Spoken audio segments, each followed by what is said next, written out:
말씀의 제목은요, 영적 성장을 위한 하나님의 방법입니다. 영적 성장을 위한 하나님의 방법. 부모는 자녀를 사랑합니다. 그렇다면 얼마나 자녀를 부모가 사랑할까요? 자기의 목숨만큼이 아닌, 자기의 목숨만큼이 아니라 자기의 목숨을 버릴 만큼, 자기의 목숨보다 더 사랑하는 것이 바로 부모의 마음입니다. 그렇다면 어떻게 사랑합니까? 이 부모가 자녀를 사랑하는 방법은 참 다양합니다. 하나가 아닙니다. 여러 가지 방법인데요. 먼저 자녀가 어려움에 처해 있을 때 부모는 그것에 대한 생각보다 먼저 몸이 반응하는 것을 우리가 볼 수가 있어요. 생각하는 것보다 몸이 반응을 합니다. 불 속에 있는 자녀를 보고 부모는 밖에 서서 방법을 찾지 않습니다. 불 속에 뛰어들어 어떻게 해서든지 자녀를 살리려고 하는 것이 부모의 마음이에요. 물도 마찬가지입니다. 물 속에 들어가서 자녀를 어떻게 해서든지 살리려고 하는 자가 바로 부모입니다. 여기서 자녀를 향한 부모 사랑의 키가 무엇일까요? 부모 사랑의 키, 부모가 사랑한다는 그 키가 무엇이죠? 바로 살리려고 한다는 거예요. 살리려고 한다. 죽음 가운데 그냥 놓지 않는다라는 말씀이에요. 어떻게든지 자녀를 살리고자 하는 마음이 있다라는 말씀입니다. 열왕기서 3장에 보면요, 솔로몬이 왕이 되었을 때 이 첫 번째로 맡은 이 송사에 관한 내용을 다루고 있습니다. 두 여인이 한 아기와 함께 솔로몬을 찾아옵니다. 왕을 찾아와요. 솔로몬에게 서로가 진짜 어머니라고 말을 합니다. 그때 솔로몬은 고민을 합니다. 그리고 옆에 있는 하인에게 칼을 가져와 이 아이를 반으로 잘라서 나누어 주라라고 말합니다. 그때 한 여인은요, 그렇죠. 아기를 둘로 나눠서 내 것도 되지 않고 내 것도 되지 않게, 저 사람 것도 되지 않게 해달라고 그렇게 말합니다. 그런데 한 여인은요, 그 아들을 위한 마음이 불붙는 것 같아서 그 아이를 죽이지 말고 저 여인에게 주라라고 간청을 합니다. 그때 솔로몬은 아이를 죽이지 말라고 한 여인이 어머니이니까 그 여인에게 아기를 주라라고 말합니다. 여기서 우리가 볼 수 있는 게 뭐죠? 부모는 살리려고 한다라는 거예요. 살리려고 한다. 자녀를 살리고자 하는 것이 바로 부모의 사랑입니다. 부모의 마음입니다. 사랑하기 때문에 머릿속에 오로지 자녀를 살리기 위한 생각으로 가득 차 있다는 것이에요. 이것이 바로 부모가 자녀를 사랑한다는 증거입니다. 그런데 이것이 전부가 아니라 이것은 자녀를 향한 이 부모의 사랑의 다양한 방법 중에 단 한 가지입니다. 단면의 모습입니다. 이렇게 해야지만이 부모가 사랑하느냐? 그것이 전부가 아니라는 거예요. 우리 청년들은 잘 들으셔야 돼요.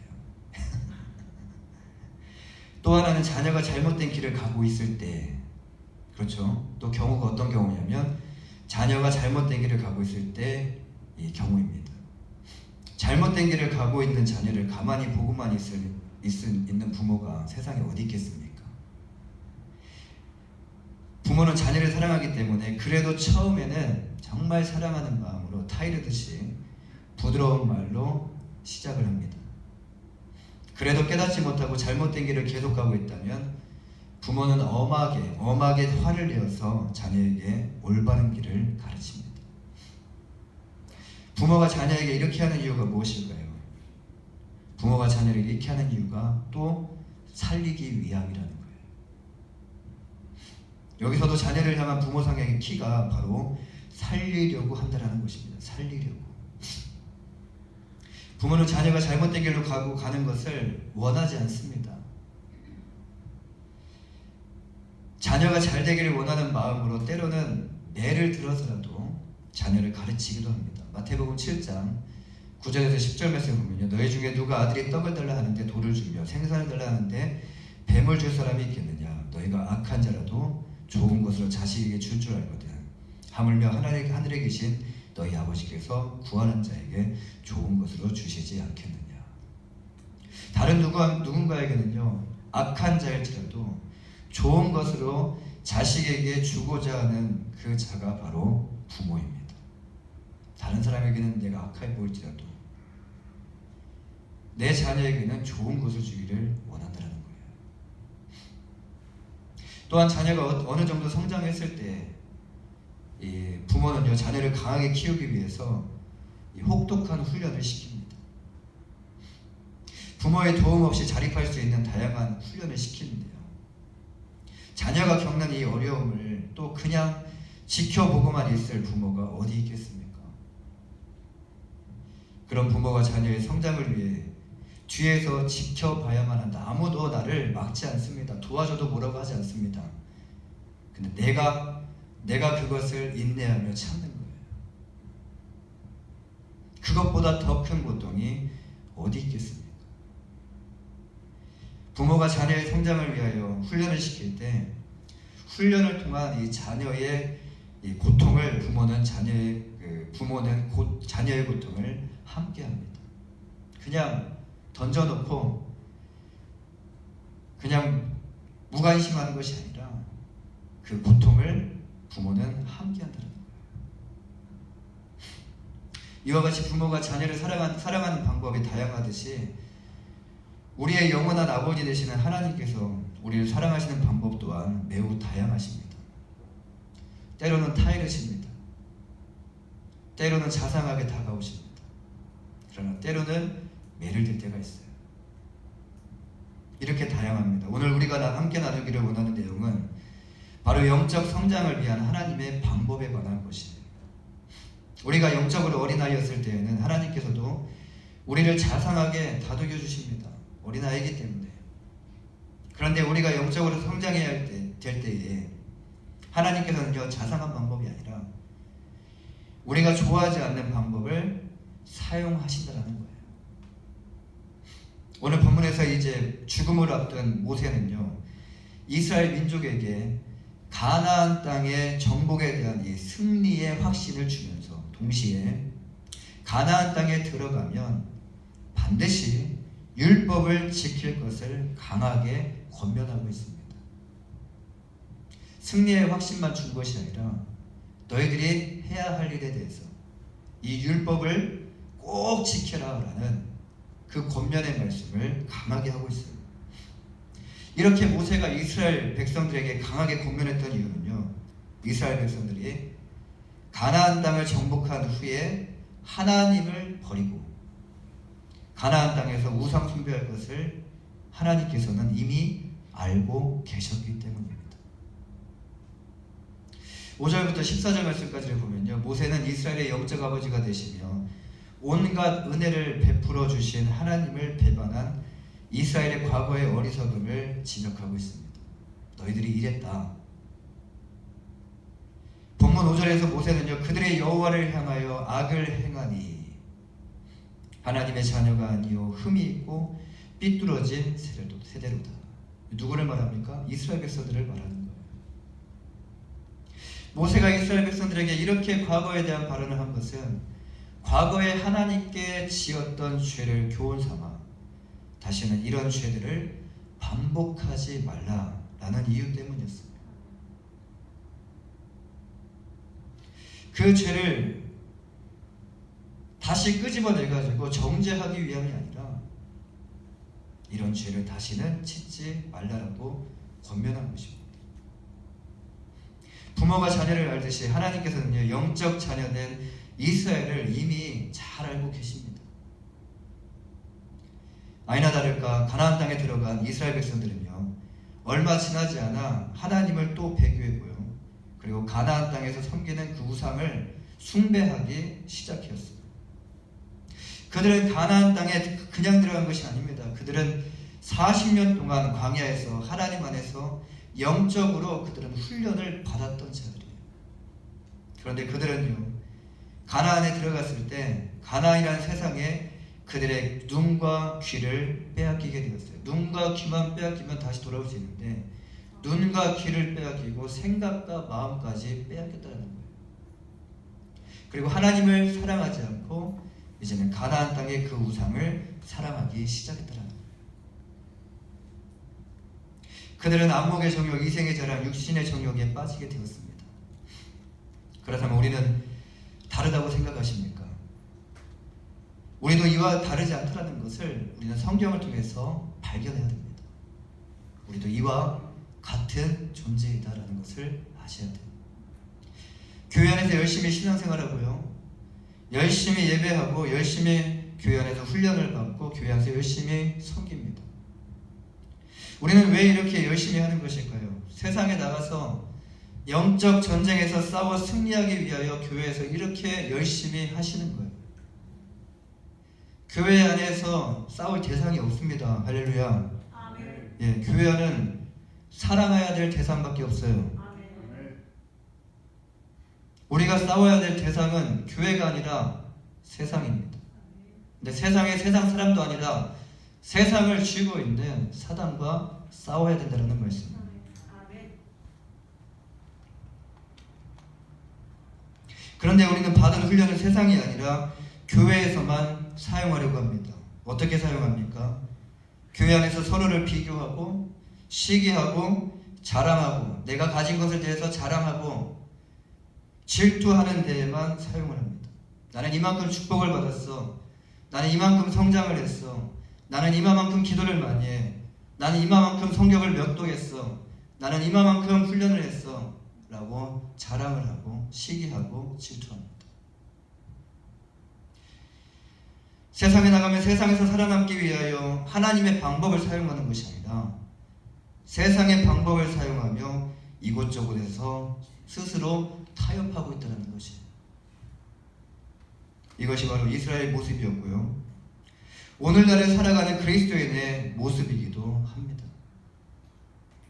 인간은 참 강한 것처럼 보이는데 정말 솔직히 보면요, 유리보다 더 연약합니다. 그렇기 때문에 우리가 노력하지 않습니까? 내가 강하면 노력할 이유가 없죠. 내가 뭔가 부족함을 느끼기 때문에, 내가 연약한 것을 알고 있기 때문에 스스로가 뭔가를 파고 있고 뭔가를 노력하고 있고 뭔가를 얻으려고 하고 있지 않습니까? 이게 우리가 유리보다 더 연약하다는 그 증거입니다. 하나님께서는 죄의 유혹을 쉽게 뿌리치지 못하는 이런 인간의 연약함을 알고 계십니다. 그래서 하나님은 우리가 싫어하는 방법을 사용하시기로 결정하신 거예요. 그것이 고난이 될 수도 있습니다. 그것이 나에게 있어서 폭풍우가 될 수 있고요, 그것이 나에게 있어서 역경이 될 수 있어요. 그러나 중요한 것은 하나님이 나와 함께 하시냐 함께 하시지 않느냐가 중요한 거예요. 할렐루야. 고난이 중요한 것이 아닙니다. 역경이 중요한 것이 아닙니다. 인생의 폭풍우가 중요한 것이 아닙니다. 그 안에서도 함께 하시는 하나님, 그러면 내가 그 안에서 형통한 삶을 살아갈 수 있다는 말씀입니다. 누가 형통케 하십니까? 하나님이 형통케 하십니다. 그것은 현상에 불과합니다. 다 지나갑니다. 그것이 직장의 문제가 될 수 있고요, 사업의 문제가 될 수 있고요, 가족의 문제가 될 수 있고요, 자녀의 문제, 남편과 아내의 문제가 될 수 있어요. 이것은 우리에게는 큰 문제이지만 하나님께서는요, 문제가 되지 않습니다. 전혀 그건 문제가 되지 않습니다. 누구를 바라보게 하시기 위해서 이런 훈련을 하십니까? 하나님을 바라보게 하시기 위해서. 할렐루야. 지금 고난 가운데 계십니까? 역경 가운데 계십니까? 학업 때문에 너무 힘듭니까? 과제 때문에 밤새도록 하십니까? 그 안에서 함께 하시는 하나님을 기억하시길 바랍니다. 하나님은 우리에게 힘을 주셔요. 우리에게 이것을 버틸 수 있고 견딜 수 있고 이것을 이겨낼 수 있는 힘과 능력을 우리에게 공급하여 주십니다. 그 자리가 바로 주일 예배의 자리입니다. 아멘이십니까? 예. 그것을 통해서 우리의 힘으로 할 수 없음을 깨닫게 하시고요, 예수 그리스도의 십자가를 의지하고 성령의 힘과 능력을 의지하게 하여 주십니다. 어리석은 자는 불평을 해요. 그러나 지혜로운 자는 이걸로 인해서 하나님을 더 기대하게 되고요. 그리고 이걸로 인해서 하나님께 더 감사하게 됩니다. 지혜로운 자가 되시기를 바랍니다. 우리를 죄 가운데 빠져 그냥저냥 살아가는 인생으로 하나님은 놔두지 않으시고요. 우리 자신이 아닌 하나님을 바라볼 수 있도록 우리에게 더 큰 은혜를 베풀어 주십니다. 이것이 바로 우리의 영적 성장을 위한 하나님의 방법인데요. 이렇게 우리를 사랑하시는 하나님께 어떻게 우리가 감사하지 않을 수 있고 어떻게 우리가 찬양으로 하나님께 영광을 드리지 않을 수 있겠냐라는 말씀입니다.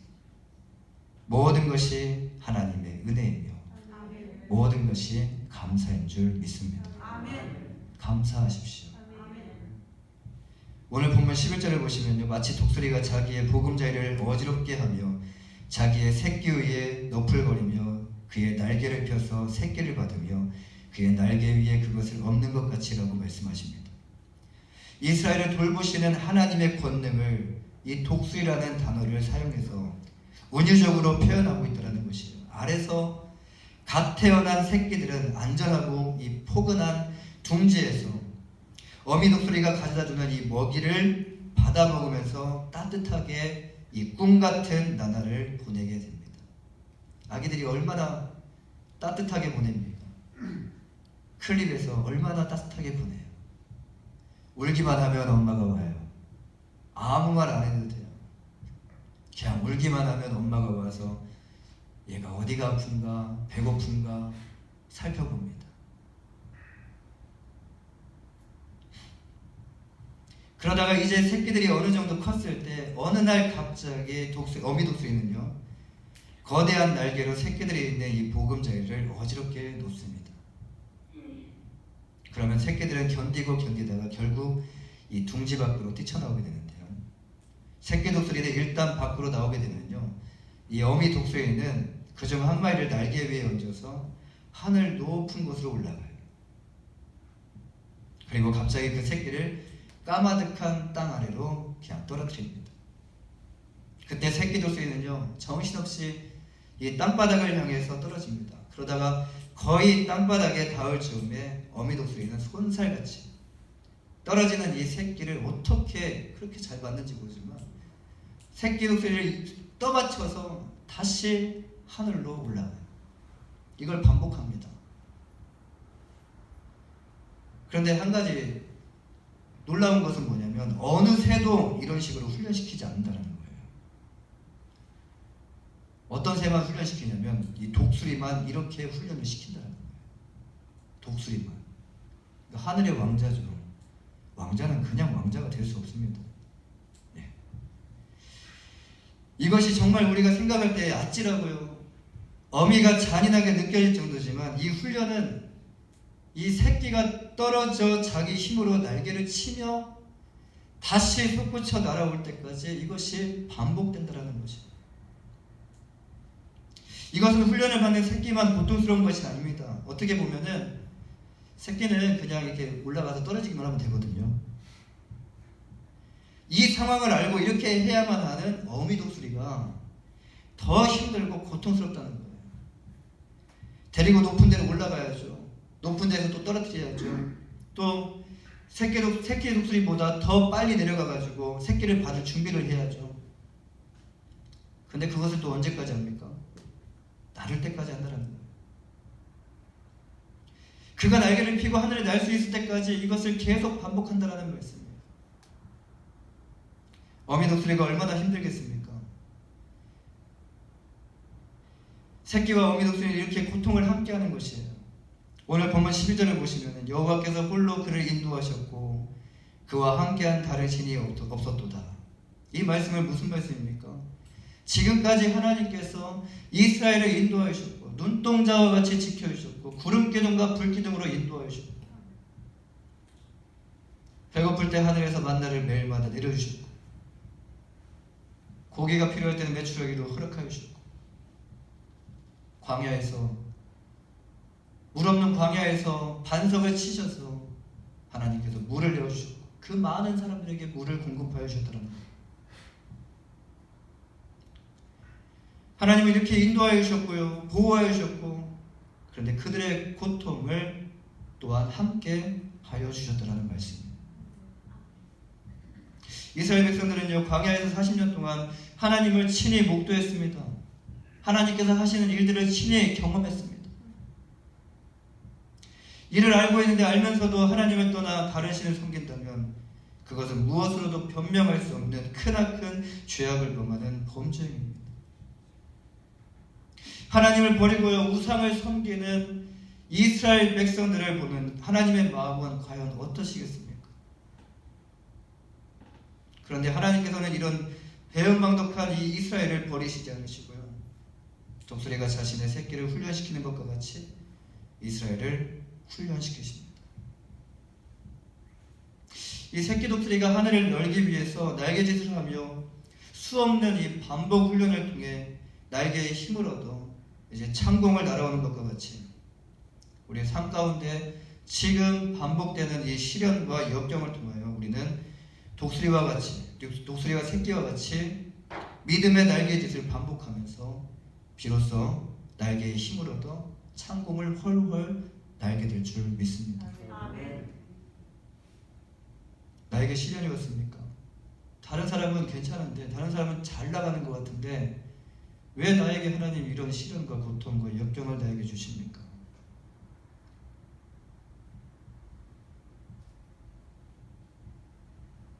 근데 시련이 있는 거에 대해서 감사하셔야 돼요. 나를 더 사랑하시기 때문에. 그 사람도 사랑합니다. 시련이 없는 사람도 사랑합니다. 그러나 하나님의 또 다른 계획이 내 안에 있기 때문에 나에게 하나님께서 시련을 주신다. 이 훈련이 바로 우리의 영적 성장을 위한 하나님의 훈련 방법입니다. 이 새끼 독수리가 반복되는 날개짓을 통해서 하늘을 나는 법을 터득하게 됩니다. 이제 창공을 나는 이 독수리는요, 그냥 창공을 나는 것이 아니라 이 창공을 날 때 멀리서 오는 무엇을 보게 되냐면 폭풍우를 보게 돼요. 폭풍우를 눈치챕니다. 멀리서 오는 폭풍우를 눈으로 보게 돼요. 창공을 나는 독수리는요, 이것을 절대로 두려워하지 않습니다. 이것이 자신 앞에 올 때까지 눈을 뜨고 기다리고 있어요. 눈 감지 않습니다.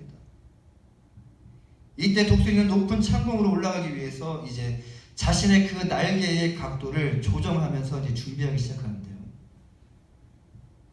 폭풍우가 자기 앞으로 불어닥칠 때 독수리는 이때를 기회 삼아서 높은 창공으로 올라가게 됩니다. 그냥 올라가는 것이 아니에요. 힘들게 올라가는 것이 아니에요. 이 폭풍우를 기회 삼아서 높은 창공으로 올라가게 된다는 거예요.